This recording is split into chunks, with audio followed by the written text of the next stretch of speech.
Hey friends, it's me, Lauren Hope, aka Lolo of Good Girl Chronicles, blogger, motivational speaker, certified peer recovery specialist, dog mom, lover of Dwayne Johnson, and all around fabulous. Welcome back to my channel. Oh my gosh, girlfriends, that little closet tour we did last week was super fun. Thanks for watching. Today, I wanted to talk to you about the 5 books that have changed my life.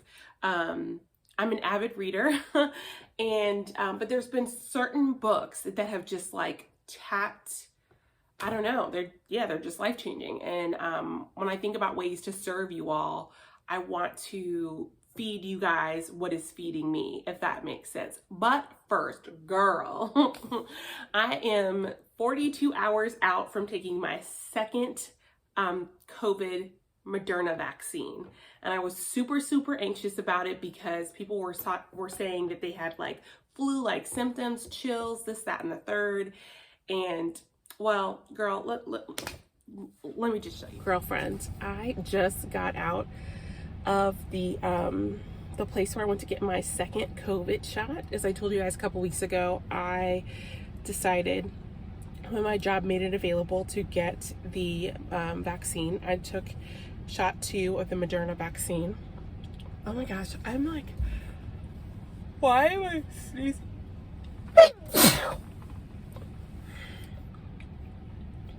Let's do that again. I just got out of the place where I got my COVID-2 shot. I got dose 2 of the Moderna vaccine.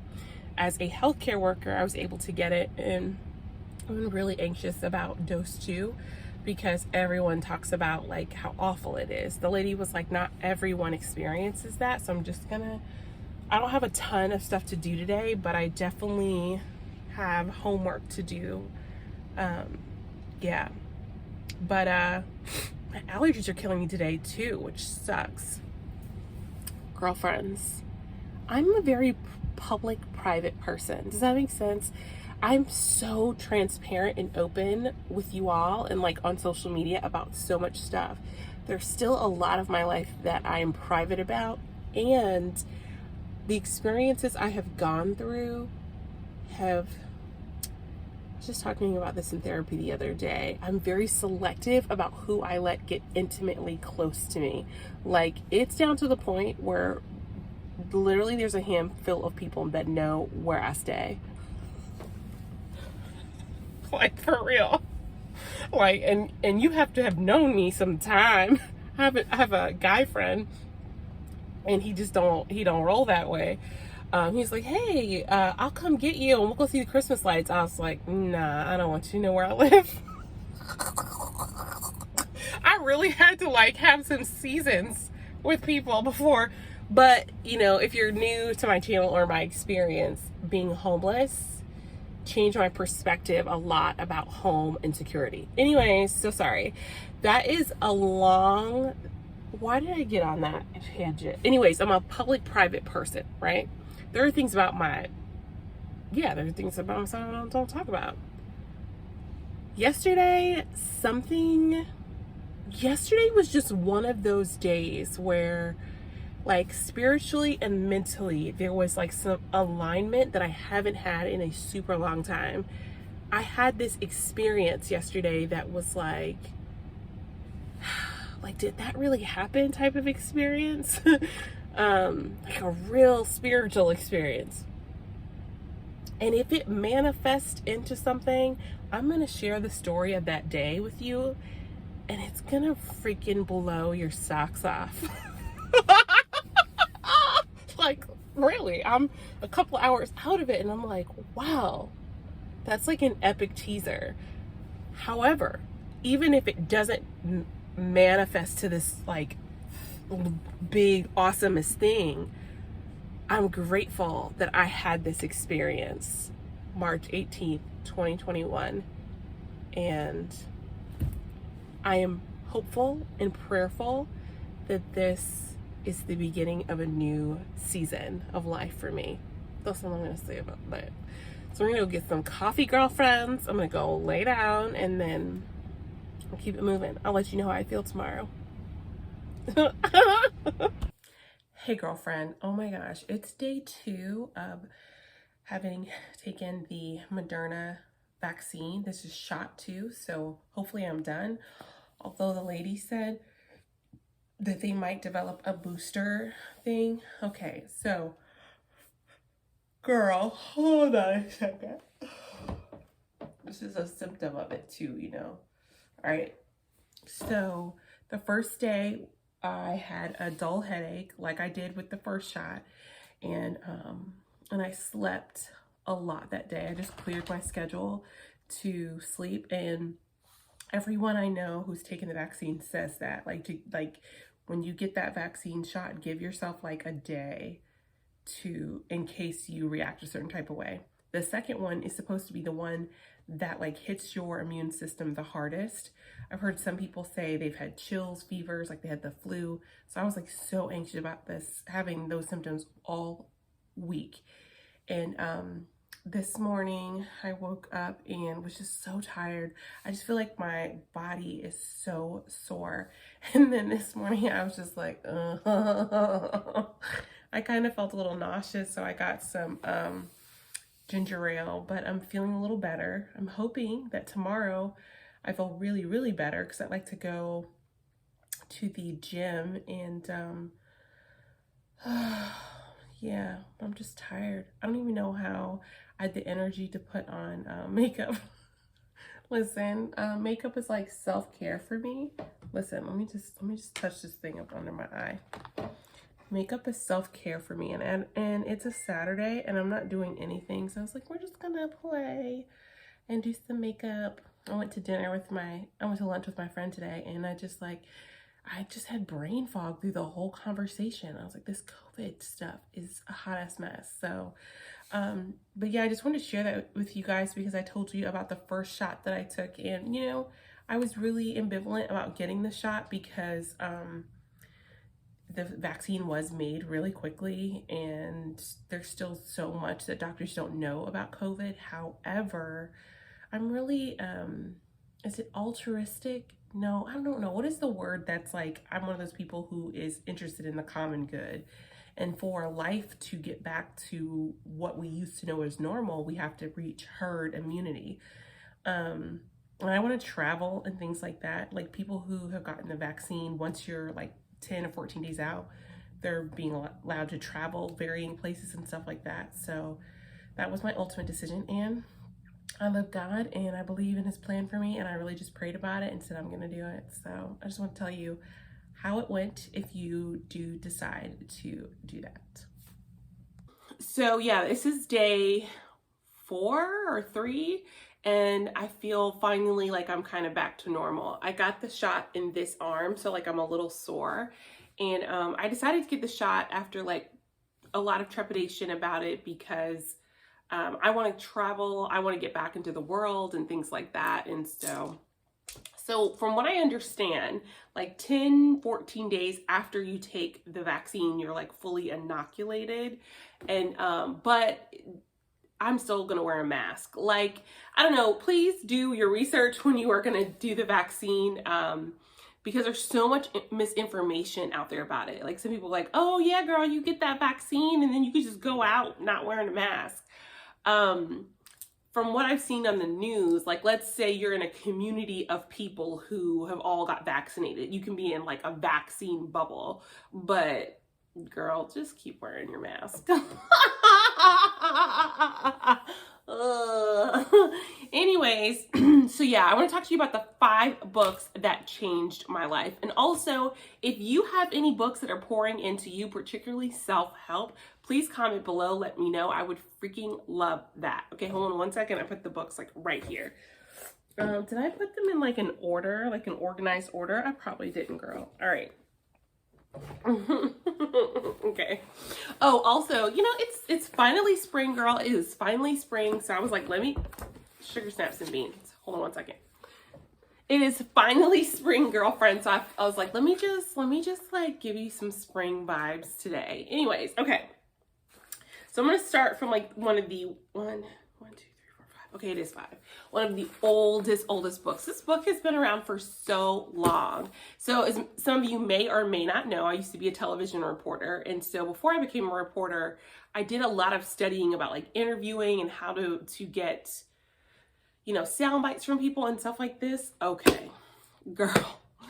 I am naturally an extrovert and a social person. Some people would even say that I have a big personality.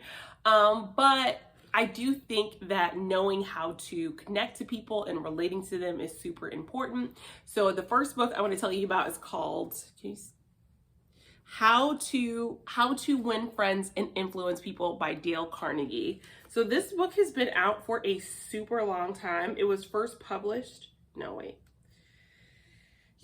was first published in 1982. Girl, I read this book in my 20s because, again, I wanted to be a public figure. And I was like, well, how do I do this? It's good stuff. Like, it talks to you about ways to make connections with people, how to keep conversations going. One of the things that I remembered the most, and it's like practical advice. One of the things I remember is like, when you meet somebody, you know how they say, I'm such and such, and then just like that, you've forgotten their name, right? So the book, one of the things it says is when you meet someone, try to say that person's name 3 times in the conversation. So this person's like, hi, my name's Larry. Oh my gosh, Larry. Lauren, nice to meet you. Well, Larry, it's again, so great to meet you. Larry, that's an interesting thought. What you're doing is you're kind of training your brain to remember that person's name.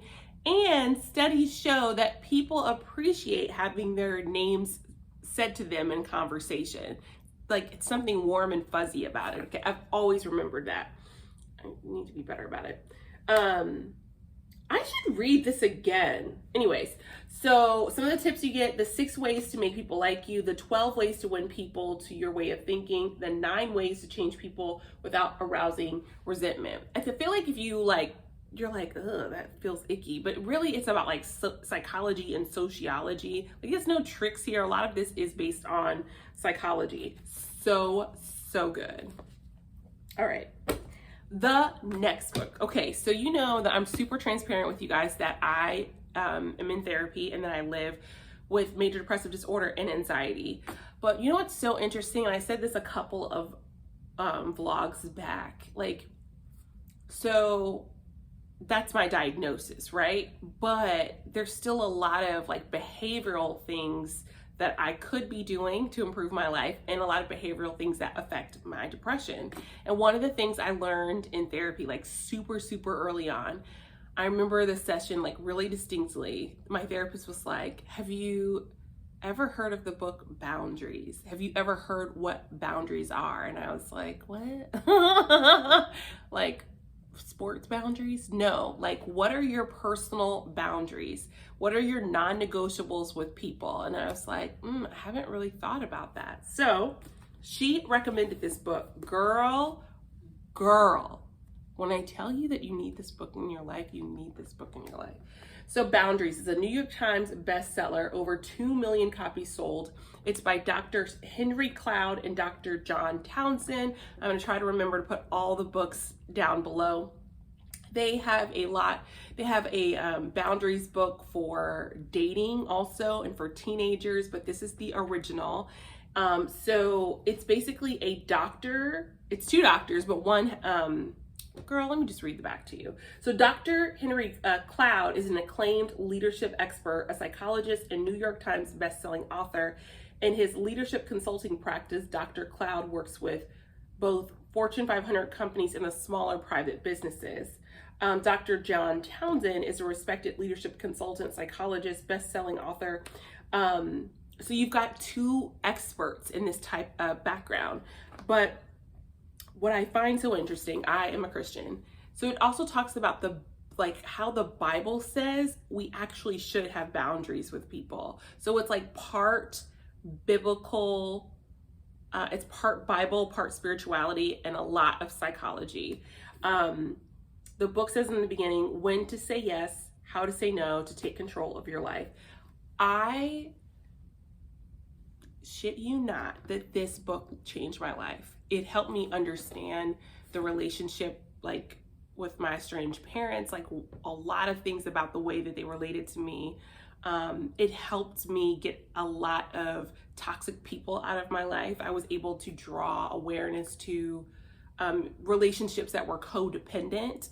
Girl, so many freaking gems in this book. So many freaking gems. All right, let me just read this to you. People often focus so much on being loved and giving that they forget their own limits. Have you ever found yourself wondering, can I say no and still be a loving person? How do I answer someone who wants my time, love, energy, or money? How do I stand up to hurtful behavior or abuse? Why do I feel guilty when I consider boundaries? And here's why I know my therapist recommended this. It was so hard for me to say no. I definitely was raised to be a perfectionist and a people pleaser, and I tend to think of other people's feelings before myself, which sometimes means that, yeah, I put myself second and I compromise my values and morals and stuff like that to make other people comfortable. You need it in your life. You need it in your life. All right, book 3. This is a recent book. Girl.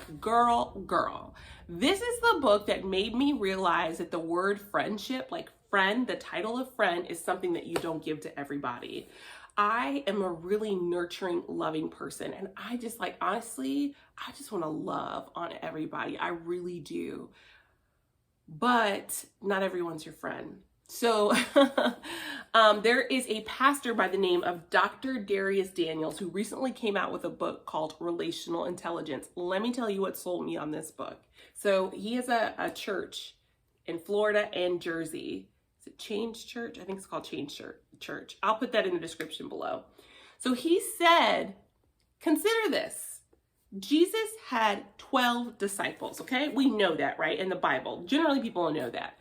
And you only hear about the disciples.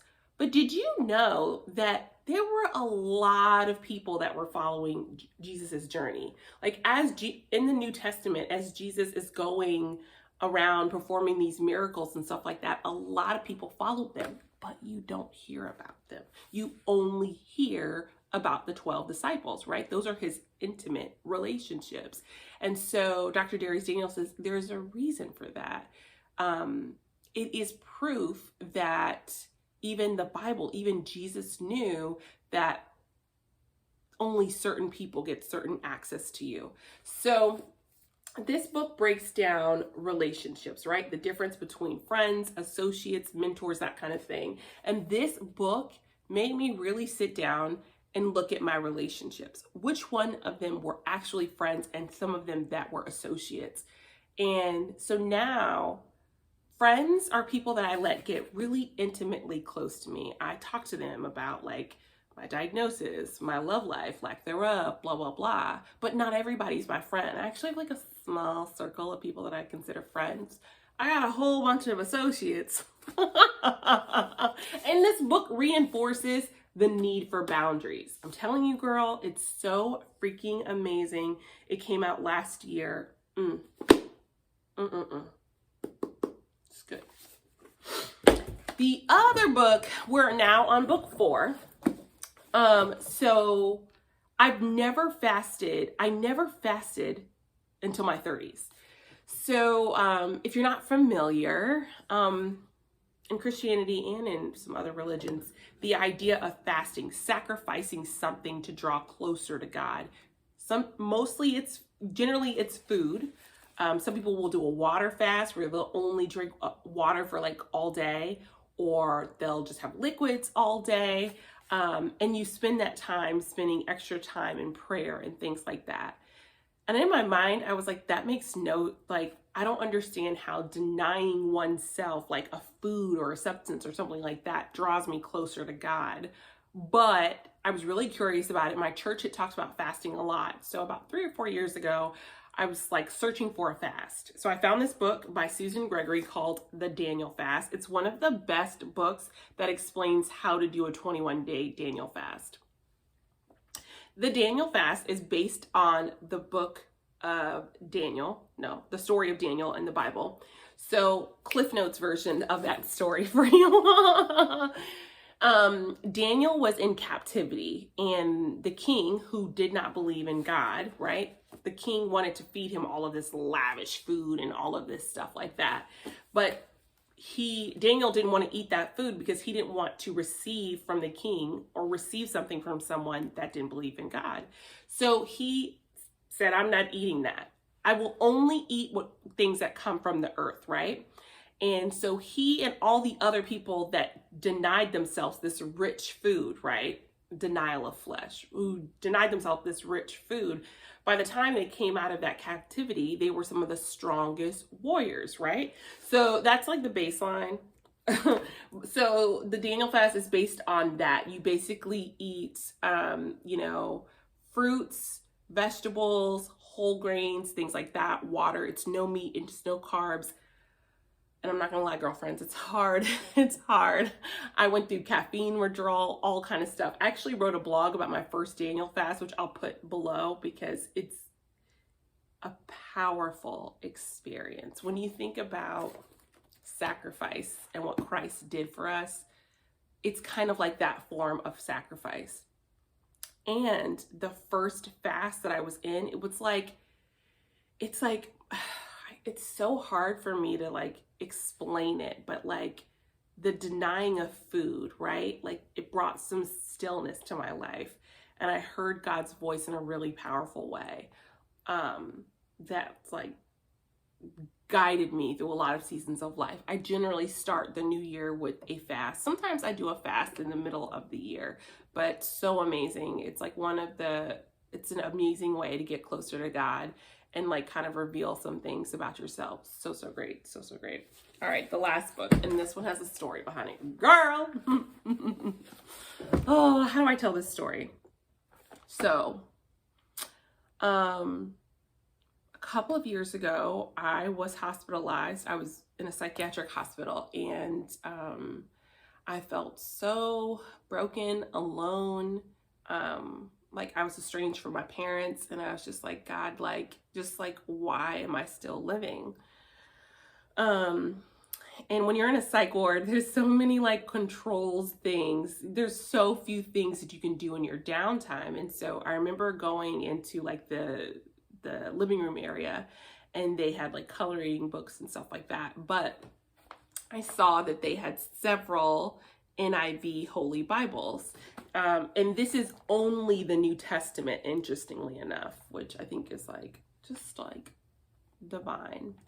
So I was in the psych ward and really just like, what am I going to do like with my life, and what happens next, and so much uncertainty. And so when I left the psych ward, I took it with me. Listen, girl, they got a bunch of those. And this Bible was the Bible that was with me when I was homeless, and that I carried in my car, that I took to the church sanctuaries and stuff like that. That's why it's like beat and stuff. And this is really the Bible where you'll see like highlights and stuff. I feel like I fell in love with Christ, if that makes sense. Because being homeless was the deepest, darkest moment of my life, and I had nothing. And I had nothing. And every day I would wake up and I would pray, and I would say, God, how are we going to eat today? How am I going to do this or that today? Some days I didn't eat, but more often than not, God provided. I've been a believer my whole life, but it wasn't until I lost everything and all I had was God in my story that God showed up for me in my life in like just an amazing, beautiful way. So yeah, I hold on to this so much. Oh my gosh, and I've said this before. Whatever your religious practices or your spiritual practices, right? I'm a spiritual person. I think it's really important to know whatever the text of your spirituality is for yourself.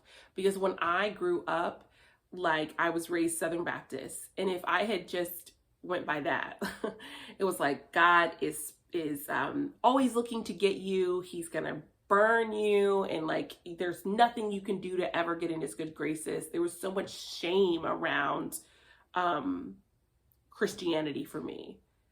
But when I read the Word for myself, I was like, what Bible are people reading? Because I learned that God is a graceful God, that he forgives you, right? That his mercies are new every day. The whole concept of grace, I did not learn that growing up.